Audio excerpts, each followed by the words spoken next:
Sir Ravindran sir ஏதோ சொல்ல வந்தீங்களா? அதாவது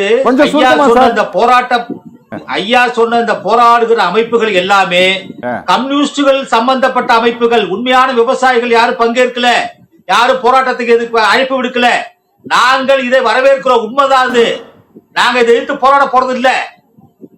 அறுவடை காலங்களில் நடவு காலங்களில் 60 நாட்கள் வேலை இல்லைன்னு சொல்றாங்க, வரவேற்கிறோம். இல்ல இல்ல, நீங்க கம்யூனிஸ்ட் சம்பந்தப்பட்ட கட்சிகள் போராடும், அமைப்புகள் போராடும், அது எப்பவுமே போராடிட்டு இருப்பாங்க. நாங்க எந்த அமைப்பும் போராடல.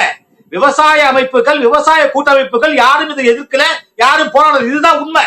Okay okay okay okay sir. Sir ஒரே ஒரு நிமிஷம். வேலைக்கு ஆள் கிடைக்கலன்றாங்க. சம்பளத்தை குறைச்சு கொடுத்து கொத்தடிமைகளாக அவங்க வேலை செய்ய வைக்கணும்னு முயற்சினாலதான் இந்த மாதிரி பேசி பேசி விவசாயிகளை வீணாக்காதீங்க. சரியான சம்பளத்தை கொடுத்து பேசி பேசி விவசாயிகளை கொச்சைப்படுத்தாதீங்க. சார் விவசாயிகளை கொச்சைப்படுத்தாதீங்க பேசி.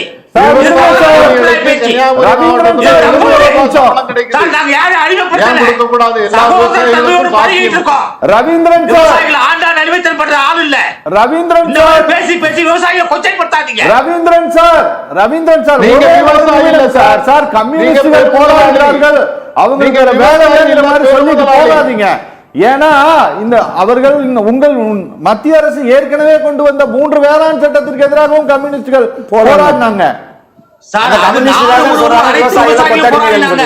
அதுக்கு கண்டனம் தெரிவிக்கணுமா? நாடு முழுவதும் அத்தனை பேசினாங்க. நாடு முழுவதும் அனைத்து விவசாயிகளும் போராடினாங்க. சரி, மிகப்பெரிய அளவுல போராட்டமே நடந்தது. சரி சரி, ஒரு தொடர்ந்து ஏத்துக்க முடியாது. சரி, நல்லது சார், நல்லது சார். வணக்கம் தாமஸ் பிராங்கோ சார். முடிக்கிறேன். ஏதாவது சொல்லணுமா தாமஸ் பிராங்கோ சார்? இல்ல, எஸ் சார். அதாவது இது மக்களுடைய வாழ்வுரிமையை பறிக்கக்கூடிய ஒரு திட்டம். The right to life is in question. அதனால மக்கள் ஏற்கனவே பல இடங்கள்ல அந்த சட்டத்தை கிழித்தெறிந்து கொண்டிருக்கின்றார்கள். ஒரு வலுவான போராட்டம் வெடிக்க போகின்றது. ஒரு மாற்றம் என்பது வரும். இந்த சட்டம் திரும்பி பெறப்படும். ஓகே சார், சொல்லுங்க சார். ரவீந்திரன் சார், முடிக்கிறேன் சார். அதாவது நாங்கள் அரசியலுக்கு அப்பாற்பட்டு தான் பேசிட்டு இருக்கோம். எங்களுடைய கள நிலவரம் என்னங்கிறது தெரியும். 100 நாள் வேலையில பல திட்டங்கள் மத்திய அரசு கொண்டு வரும்போது கடுமையா உங்கள் தொலைக்காட்சி வாயிலாக நாங்கள் எதிர்ப்பு தெரிவிச்சிருக்கோம். மரபணு மாற்றமாகட்டும், செறிவூட்டப்பட்ட அரிசி திட்டமாகட்டும், பல பிரச்சனைகள், ஏற்றுமதி தடை செய்தது, இறக்குமதி தடை செய்தது.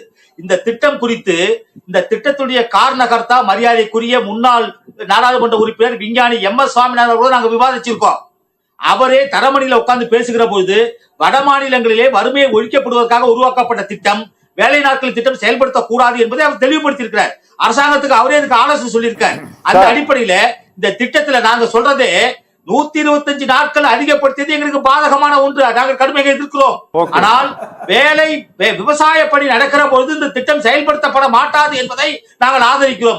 ஆனால் ஒட்டுமொத்தமாக 100 நாள் வேலை திட்டத்தின் வாயிலாக விவசாயத்தை அடிபணி செய்திருக்கிறார்கள் என்பதுதான் உண்மை.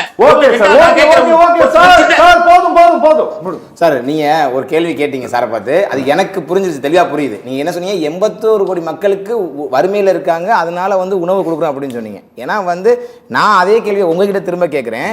1,14,00,000 குடும்பங்களுக்கு 1000 ரூபாய் கொடுக்குறாங்க. வறுமையில இருக்கறனால நான் 1000 ரூபாய் கொடுக்குறேன். அப்ப அந்த இல்ல, நான் சொல்றேன் அந்த ஒரு சரி, நீங்க சொல்ற மாதிரி 1,37,00,000 மக்கள் தமிழ்நாட்டுல வறுமையில இருக்காங்க. அவங்க பிழைக்கிறதுக்கே வழி இல்லாம இருக்காங்க. 25 வருஷமா தமிழ்நாட்டை ஆண்டுகிட்டு இருக்க திமுக. அப்ப அதே கேள்வி தானே நான் கேட்கிறேன். அப்ப அதுக்கு என்ன நீங்க பதில் சொல்லுவீங்க? அதே மாதிரி சார் ஒண்ணு கேட்டாப்ல 100 இல்ல, உங்களுக்கு நான் திருத்தத்தை சொல்லிடுறேன். நான் உங்களுக்கு என்னைக்குமே இந்திய அரசாங்கம் இல்ல நீங்க பாருங்க, 80 கோடி குடும்பங்களுக்கு அரிசி கொடுப்பதற்கான காரணம் அவர்கள் வறியவர்களாக இருப்பதனால் என்று மத்திய அரசு சொல்கிறது. ஆனா நீங்க சொல்லக்கூடிய 1,20,00,000 பேருக்கு 1000 ரூபாய் கொடுப்பதை இந்த அரசாங்கம் உரிமை தொகை. நீங்க பேரை வச்சுக்கிறீங்க சார், எல்லாத்துலயும் பேரை வச்சுக்கிறீங்க. ஆனா என்ன நீங்க அந்த உரிமை தொகை 2,17,00,000 பேர் கொடுத்திருக்கோம். ஏன்னா மொத்த மக்கள் குடும்ப ரேஷன் கார்டு 2,17,00,000 உரிமை தொகையா இருந்தா அந்த 2,17,00,000 பேருக்கு போயிருக்கணும். ஏன் போகல அப்படின்னா இங்க வறுமையில இருக்க மக்கள்ங்கறனால நான் 1,20,00,000 பேர் கொடுக்கிறேன். உங்களோட கேள்வியை நீங்க தெரிஞ்சுக்கீங்க சார். வடிவேலு, என் வீட்டுல ரேஷன் கார்டு இருக்குது, அந்த 1000 ரூபாய் மனசாட்சியோடு நான் வாங்கிக்குவேன். அதை நீங்க வாங்குவீங்களா? நான் வறுமையில் இருக்கிறதாலே கொடுக்குறீங்க. அப்ப 25 வருஷமா ஆண்ட திமுக தமிழ்நாட்டை ஏன் இன்னும் 1,17,00,000 பேரை நீ வறுமையில வச்சிருக்க? அந்த கேள்வியை நான் கேட்கிறேன். நீங்க மட்டும் 80 கோடி மக்கள் வந்து வறுமையில இருக்க காரணம் பிஜேபின்னு சொல்றீங்கல்ல? பிஜேபி நான் சொல்லல சார், மக்கள் இருக்காங்கன்னு யாரெல்லாம் சொல்றேன் சார். அப்ப சரி நீங்க சார், அந்த நான் முடிக்கிறேன். காரணத்தை ஒரே வழி சார், எனக்கு மகாத்மா காந்தி 200 நாடுகளில் போற்றப்படுகிறார். நான் சமீபத்தில் யுனைடெட் நேஷன் போனேன், அங்கேயும் காந்தி சிலை இருக்கு. நீங்கள் எந்த நிலையிலும் மகாத்மா காந்தியுடைய பெயரையோ அவருடைய நினைவுகளையோ ஒழிக்க முடியாது சார். ரொம்ப நன்றி நேயர்கள் மற்றும் நிர்வாகம் சார்பா நிகழ்ச்சியில் பங்கேற்று பேசிய அனைவருக்குமே நன்றி.